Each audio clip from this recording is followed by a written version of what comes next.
উদ্যোগ কিভাবে দেখছো আজকে এই হতে পারে না, কেন এই প্রথমবার আমাদের বাংলায় শুরু হয়েছে আন্ডার 10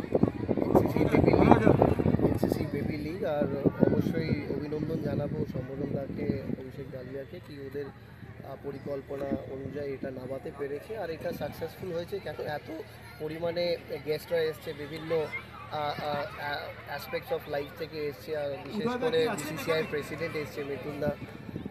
তো দেখে বেশ ভাল লেগেছে, এখানে এসে আমার বেশ ভাল লাগছে, এত প্রতিভাকে দেখে ভাল লাগছে। আর আমি সবসময় বলি, সেই জুনিয়র হোক বা সিনিয়র হোক, আমাদের রাজ্যতে প্রচুর প্রতিভা আছে, সেই প্রতিভাগুলোকে সঠিক দিশা দেখাতে হবে। আর আশা করছি আগাম দিনে অনেক ভালো ভালো প্লেয়ার এই টুর্নামেন্টগুলো থেকে বেরোবে।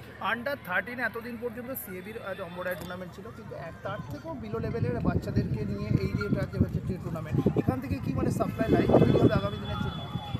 অবশ্যই, যদি সঠিক কোচিং যদি তাদেরকে দেওয়া হয় তাহলে লাইন তো তৈরি হবে। মানে এখান থেকেই তো ওই সাপ্লাই লাইনগুলো তৈরি হয়, প্লেয়ার তৈরি হয়। এবার সঠিক গাইডেন্স দরকার পড়ে, কেন অনেক সময় আমরা দেখি যারা লেভেল ক্রিকেটে ভালো খেলে কিন্তু একটা টাইমের পর ওই গ্যাপ হয়ে যায়, তারা নিজের ট্যালেন্টটাকে মানে পোটেনশিয়ালি ইউজ করতে পারে না। তার কারণ অনেক কারণ হতে পারে, বাট তার সাথে সাথে একটা ভালো গাইডেন্স দরকার পড়ে আর মেন্টরের দরকার পড়ে আমার মনে হয়।